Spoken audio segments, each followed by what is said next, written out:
Kayak kemarin dia bawa Kaja Luoyi, barusan dia bawa Kalea sama Vexana gitu. Dan ini Parcha tuh salah satu yang hero yang dia first pick yang bisa kemana banget aja ya? Iya, kemana aja di combo. Kayak itu juga hal-hal yang menurut gua cukup menarik buat Oni. Oh ya, double Iko Chico juga gak sih? Karena Kaja Luoyi. Kajaloi. Waktu itu Audi sama Soilo yang Iya. clear-cut Itu kan dia sampai di kemarin, ban. kemarin gue sempat nanya ke Koshiko, kemarin itu sempat sharing kah ke Coach Yevka tentang itu atau sesuatu apa gitu? Enggak. Kalau itu memang gua udah cukup expect kalau Kaja Luoyi ada, cuman ternyata ada di jungle Kajanya Pak. Dan itu oke sih. Lebih kaget ya berarti. Yang, Lebih yang kaget ada di juga gua. otak lu pertama kali pas ngeliat itu, Koshiko? Pemikiran lu ngeliatnya? Menurut gua oke sih, karena menurut gua masih make sense. Cuman mungkin nggak semua orang mikir ke sana, itulah hebatnya konsep juga. Karena menurut gua Kaja tuh salah satu hero yang farmingnya juga cepat karena pasif dia terutama dipercepat juga per basic attack dia pasifnya akan reset. Dan juga dia ada posisi dari Luoyi yang bisa kasih dia. Yap. Tapi sekarang kita melihat adanya Badan yang ternyata tidak Prayo sama sekali loh dari Badan, tadi. itu dia. Dan menurutku Prayo tadi cukup rugi ya kalau nggak diambilkan RRQ. Karena semahal itu juga, apalagi kalau jatuh ke tangan Keyboy yang memang ini combo bersama dengan Parcha juga. Kali connect face break, yaitu Feather Air Strike plus face break tamat. Itu Om, aku merasa Hayabusa bakal susah di sini. Iya. Kayak dia ditinju badan sedikit, kegeser posisinya. Even ada Quashino, susah buat masuk. Dan Harit juga salah satu hero yang nanti bakal kerepotan kalau emang bertemu dengan Badang. Iya. Ini ada Joy, Prof. Seperti apa kata komunitas? Tutor Joy kan? Ya exactly bakal kita lihat nanti di game yang kedua. Karena kalau ngomongin tutor Joy, ini high loss-nya juga bisa jadi gangguan buat Joy Betul. sebenarnya. Bisa. Bisa. Dan either way, kalau kita ngomongin soal mungkin idoknya, Tigreal ini yang cocok sebenarnya. Karena Joy, again kan, dia bisa implosion di situ. Ya, Tigreal atau Franco yang bisa biasanya di ban lawan sih. Iya. Di second ban phase ya. Tapi kalau dari Franco Om, ini Hayabusa kayaknya bakal susah Om. Iya. Karena Franco kayaknya bakal lebih cocok kalau misalkan bawain fighter atau tank jungle. Yap. Dan ya mungkin Hylos juga bisa, kemarin Hylos bisa ketemukan waktu ketemu dengan Aboy. Aboy, ya. Nah, itu bisa jadi roamer Hylosnya. Flex pastinya masih untuk RRQ. Dan ya last spin-nya dulu nih, EXP lagi kah yang mau ditutup? Let's hear from the crowd. Cici. Make some noise for yours too. Cici di ban. Grangernya dilepas berarti ini. Nah, tapi- Granger dan one-one-nya buat Onyx ini dilepas Om. Yap. Tapi ban-nya Cici berarti ada kemungkinan besar Hylosnya main di EXP. Bukan main di roamer. Iya, aku merasa kayak apakah udah cukup gitu loh untuk membiarkan Idok bermain dengan hero yang lebih leluasa, membuat move duluan. Oh, tapi Ben Selena ya, berarti ini mereka ingin menghindari tipe poke damage yang pernah dibawa sama RRQ waktu di match lower bracket juga. Nih, tinggal lanjutannya aja lagi nih. Terlihat dan sekarang, Which I was made for. pola permainan seperti apa lagi nih, Prof? Berarti ini ada ancaman ya buat gold laner dari Onyx-nya. Kayak buat Savero harus lebih menjaga posisi dia. Jangan sampai let's say nanti dia mau ngebawain hero marksman apapun itu, let's say kayak ada one-one atau apapun itu. Dan ternyata dia bakal keganggu sama kehadiran dari Yves. Karena ini bakal jatuhnya adu artileri untuk kedua mid laner kita. Ya, tapi menurutku Yves ini agak lebih bahaya nggak sih dibandingkan dengan Parcha juga ya. Karena ada Joy ya. Ya ada Joy-nya yang dimana statis kan. Berdiri doang nih Yves-nya. Dan Bucks-nya diambil. Wow. Bucks-nya EXP Bucks-nya untuk EXP. Lutfi. Dan Wait, Baxia EXP atau Baxia Jungler Om? Joy-nya EXP. enggak sih. Enggak kayaknya. Harusnya Karena- Bucks-nya EXP. Ini Di retail. Oke. Kalau aku malah merasanya Baxia di EXP ya, itu karena Lutfi pernah membawakannya juga. Yap. Rotasi cepat dan Franco Franco. berani ya. Ya, untuk, Dengan adanya Hayabusa. tapi untuk megang juga kan ke Joy-nya biar nggak Ya. terlalu liar. Itu dia. Darah yang sudah diambil. Di mana tadi sebelumnya mungkin tidak berpikir tentang ada Franco, tapi ternyata Franco tetap dikeluarkan Soviet. melawan hukum dari draft pick. Ya wes deh kalau begitu. Our caster, silakan bakar game yang kedua. Thank you so much untuk panelis kita. Luar biasa. Tapi itu dia calculate. Jangan sampai ada miss lagi untuk di game kedua. Ingat, ini grand final. Sangat penting loh. Tuh, setiap gamenya akan sangat menjadi berarti untuk merubah hasil. Tentunya karena kita akan menuju ke game yang kedua. Oke, tentunya karena sudah macet-macetan masuk ke dalam siri Sunsa. Mari kita bakar Jakarta International Velodrome. Mana tepuk tangannya?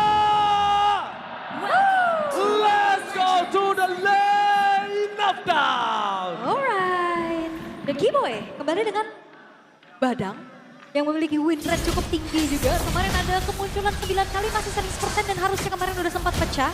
Tapi balik lagi akan berhadapan dengan adanya satu hero power juga dari Idok yaitu Franco.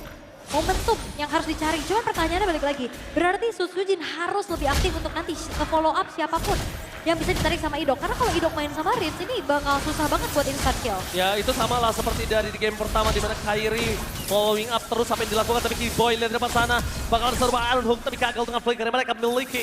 Membuang satu flicker dari sisi Badang dan jangan lupakan Badang Kiboy. Percentage win rate-nya itu benar-benar amazing. 90%-an ya berarti kalau pecah kemarin. Dengan adanya Pull Yourself Together juga, ini akan banyak lagi nantinya bagaimana cooldown yang bisa digunakan untuk flicker bisa lebih aktif dengan adanya Trill. Agresif itu adalah kata kunci untuk Badang dari Kiboy. Sementara Warden of Basic dan juga Agility yang digunakan oleh Idok untuk bisa membuat dirinya lebih cepat untuk melakukan rotasi. Alright. Meanwhile, kalau kita menyaksikan agak cukup berat untuk seorang Idok bisa bertahan depan sana flicker for defensive dikeluarkan ditambah kali lebih. Apakah berkuat? Following up dari Killasan, kembali lagi terjadi Sans di game yang pertama. Agresivitas tinggi yang dimiliki bahkan dengan spek sananya ternyata tidak berhenti sampai di game kedua terus berjalan. Apalagi ini memang tipikal hero-nya Sans banget ya yang bahkan Wings Bayu ini bukan buat kabur. Dia hanya untuk ngasih badannya, dia ngegertak lagi dan mundur. Dan memang tipikal Sans yang kita kenal dari dulu juga. Sementara RRQ, mereka nggak boleh juga termakan dengan apa yang diberikan oleh Onyx. Mereka yang harus bisa melakukan pergerakan juga sekarang. Selagi memang dari segi goldnya juga nggak terlampau jauh. Tapi ini agak cukup berbeda untuk di game kali ini. Battle of Assassin. Battle of Assassin kembali terjadi di mana para pasukan dari tim Onyx mereka sudah membuka vision Lutfi berada dekat depan. Buat para pasukan dari tim RRQ sedikit kehilangan vision tapi Sans mendapatkan informasi dari Idok berada tanpa ada yang following up tanpa adanya flicker. Jangan lupakan Idok one last hit dan solo kill hampir terjadi. Membuat para pasukan dari tim Onyx mereka berhasil mendapatkan vision yang cukup besar dan Susujin hampir terzoning out dengan satu buah shadow kill yang masih ada available tapi nampaknya Lutfi. Korban jiwa ditukar dengan adanya Turtle plus Idok is totally worth it. Iya, ini keuntungan besar buat Onyx juga dan men-trigger. Hati-hati Toy. Yang sudah mulai memakan damage dari heavy crossbow yang ternyata juga cukup menyakitkan dan bahkan Savero belum ada keluarin ke arah sprintnya loh. Ya, dan bahkan ini informasi yang sangat mahal. Tandanya tim Onyx gak harus menuju ke arah gold lane. Buat Ya. apa? Karena gold lane ini sudah sangat unggul jauh. Iya, landingnya ya, dia strong juga, dia menang juga. Apalagi ada sharing EXP juga dari Eternal tadi yang sudah didapatkan oleh Onyx. Sementara kali ini dari RRQ mereka yang harus make a move, mereka harus cari jalan keluar agar tidak terdominasi lagi early game-nya. Karena kalau ngeliat di game pertama, RRQ unggul tapi bingung. Dan sekarang, Oke, flicker yang dikeluarkan saat Idok kembali jadi target utama dan bahkan para pasukan dari tim Onyx menyelenyapkan dengan sangat cepat. Shadow kill, satu poin kill tidak bisa terlalu lama. Karena damage dari terpasukan, gimana Slot dan Tyra tenggelam, terkena damage yang cukup besar. Kairi menenggelamkan Dairon dengan petir dan juga air dari sungai tersebut. itu dia combo yang memang ingin dilakukan oleh Onyx.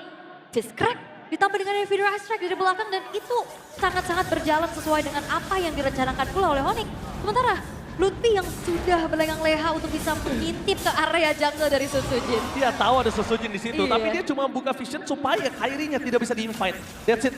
Ya. Dia nggak mau lebih lagi. Udah cuman ini aja, informan ya. Iya, informan aja aman, gelundung-gelundung udah dapat langsung pulang Lutfinya. Seru ya, gelundung-gelundung. Iya, dan bahkan lihat di arah gold lane benar-benar full dominasi dari Savero. Ini dia the rookie monster from Onyx.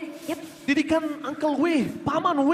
Benar-benar membuat Savero menjadi monster yang sangat menggigit di gold laner. Kalau bicara tentang Savero juga kita ingat ya dulu dia terlalu agresif. Tapi sekarang agresifnya udah benar-benar di waktu yang tepat. Ya, Nah, terkalkulate ya kalau bisa iya. kita Begitu bilang. pun dari Toy juga sebenarnya kita ngeliat bagaimana potensi dia cukup luar biasa. Tapi kita lihat Sans dengan tidak adanya flicker akan menjadi target utama dari Sir Tyron. Dan bahkan real manipulation. Sans menjadi target utama, hilang itu saja. Tapi setidaknya satu buff dari setelah dikeluarkan. Dan melakukan seorang ingat dengan Idok yang melakukan standby on position. Di mana Kiboy berada bahwa terdeteksi. Tapi itu dia, the power of Idok yang benar-benar cuma muncul dan menakutkan. Membuat tim Onyx harus mundur ke arah belakang. Itu cuma berdiri loh dia. Iya. Iron Hook, Bloody Hunt juga nggak ada. Yep, Dairon. Oke, Dairon masuk terlalu dalam tanpa falling up damage dan first crack. Untuk jalan Dairon untuk bisa pulang. Tidak ada Ghost Pathway dan Dairon tenggelam di power para pasukan dari tim RRQ yang harusnya ada dia. Powernya kurang ketika Turtle muncul. Tak ada Dairon. Mereka harus lepaskan, Iya. ikhlaskan. Dan setidaknya ada trade yang dilakukan oleh RRQ ya. Mereka dapetin satu buah hunter top turret juga. Ini ngebuat nantinya Toy mempunyai space up. Oh my god, langsung ada Pedro Estrek yang hilang itu. Itu kembali lagi menjadi bulan-bulanan warga. Gila Suns is big.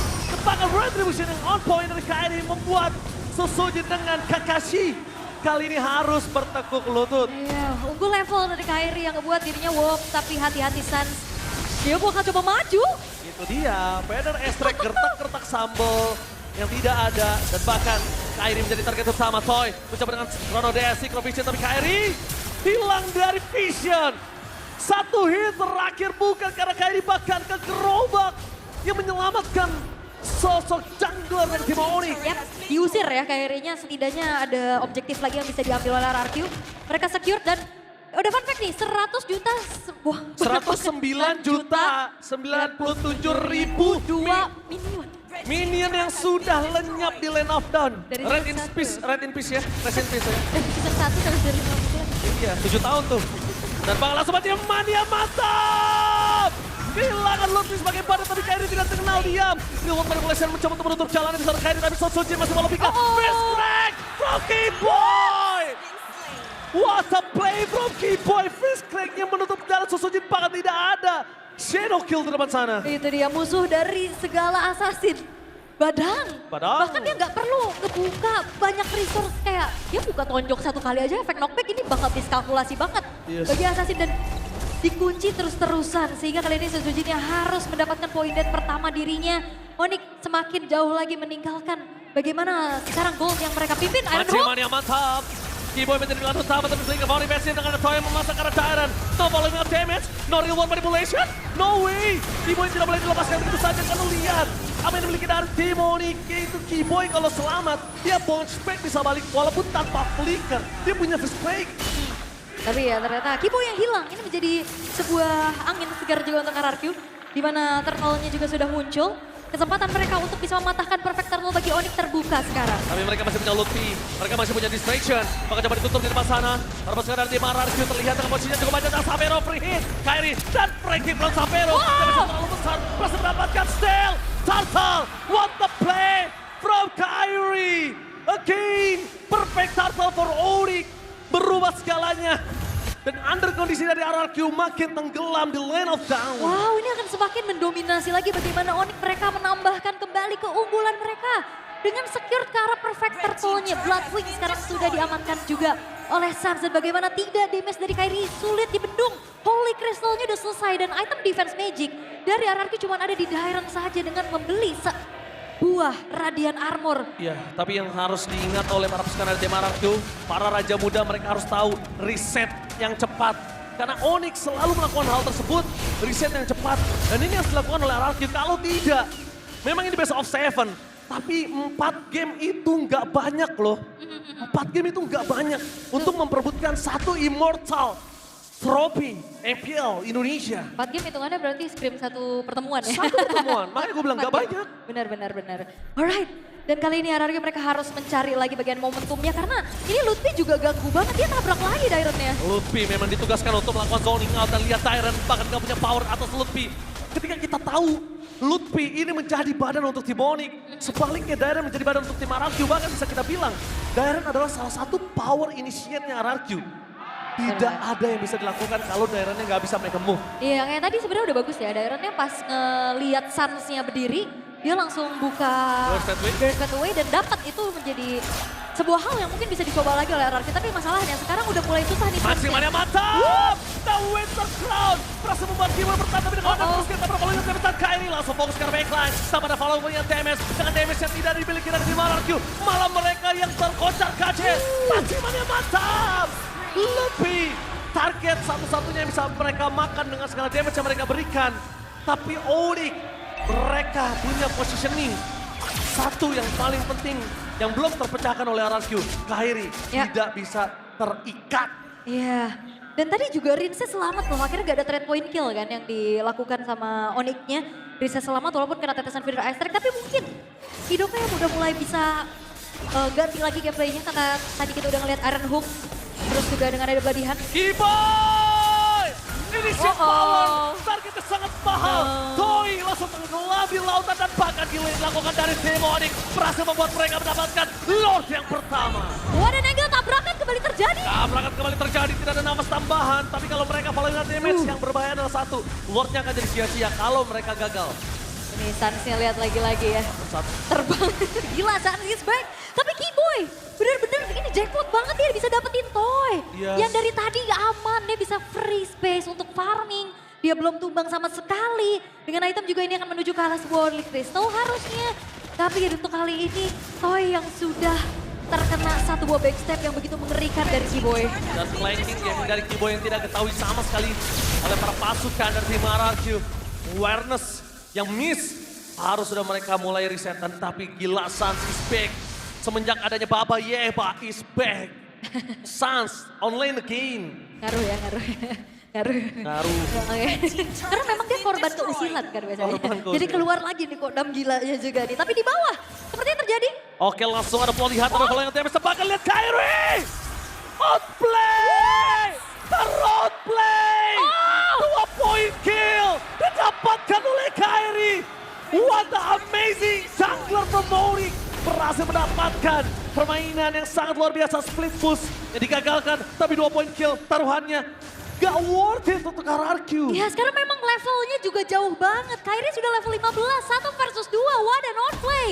Yang akhir membuat RRQ mereka hanya sedikit mendelay waktu saja. Itu dia. Agar Lordnya tidak kembali dikawal oleh Onyx. Tapi dengan zaman pos yang dikeluarkan berpasukan dari tim RRQ, mereka mencoba melakukan defensif Ludwig jadi target utama menunjukkan secara race. Tapi body block di lapangan Ludwig sudah cukup enough. Dan bahkan para pasukan dari tim Onyx dengan 7.600 gold difference. How come RRQ mereka harus farming terlebih dahulu, tapi permasalahan Maximan yang mantap. Sas tidak berhasil tumbang. Dan itu dia Wings by We save the day for this time. Meanwhile Kyrie hampir saja menemukan dengan 1 poin kill tambahan. Dan cara untuk pulang. Mencoba untuk Maximan yang mantap. Ketika minion dan Sonso Chen. Shadow kill. Dan Sas. Gila Sas. Kembali lagi ke pertempuran. Dengan final wrestling yang dimiliki. Nampaknya shutdown. Gila, Sun is back dan Onyx. Ini gila semua kayaknya. Targeting mereka begitu optimal dan apa yang ingin dilakukan oleh RRQ terlihat seperti semuanya sia-sia. Bahkan bukan hanya sia-sia, terlihat semuanya kayak serba salah. Betul. Dan bahkan lihat fokus ke arah best turret dengan Savero damage yang cukup. Tapi dengan Maximani yang mendengar Lutfi, mereka sadar dengan adanya Sasa juga Savero, mereka tidak akan melepaskan Lutfi. Ini dia, Lutfi, astaga Lutfi untuk RRQ menjadi masalah besar. Benar. Dan juga ini Savero, lambat laun akan menjadi sebuah hal yang akan mengerikan untuk RRQ. Karena tadi splash damage dengan adanya Force of the Queen dan juga Heavy Crossbow. Ini sangat-sangat mampu untuk bisa mengacak-acak lini depan, terutama bahkan yang diharapkan menjadi lini depan adalah Dairon. Dairon aja kena armor break, dia udah babak belur banget. Udah bonyok. Aslinya. Itu yang sempat saya bilang. Dengan power pick mereka terhadap Dairon. Tapi lihat Dairon terbuka positioningnya. Visionnya cukup jelas. Membuat Dairon akan dilenyapkan dengan sangat instan. Tapi satu hal yang mereka harus pastikan. Di mana Lord kali ini harus mereka dapatkan. Mid lane terbuka dengan sangat bebas. Dan hand came by Samsung Galaxy S25 series. Oh ini tangannya Kyrie ya. Harusnya Lihat ya. sebagaimana cepatnya juga dia memberikan basic attack skill demi skillnya. Bahkan sambil geser-geser pet tapi karena aman keadaannya gak ada kontes. Dan karena kali ini Onyx mereka gak akan tinggal diam, mereka tabrak Tapi lagi. lihat Lutfi menjadi badan tepat di blok menuju ke arah 1 point kill yang sangat alidong. Sabarnya ini setahun tapi Kyrie benar-benar turun ke arah backline. Fokus ke arah base, gak boleh apa-apa terjadi. Dan ini bencana. Para pasukan dari tim RRQ mereka kehilangan 2 pemainnya. Dairon di garis depan, tapi Savero masih bisa memberikan damage tambahan. Tapi Sans akan melakukan cover dengan sangat siap. Keyboy, materi Keyboy tanpa adanya first break. Tapi mereka masih punya first break. Di depan sana hilang. Instant kill. The monster from Onyx. Savero take the kill. Oke, tanpa perlu Lord Evil 14 menit. Game kedua masih menjadi milik sang Raja Langit Onyx.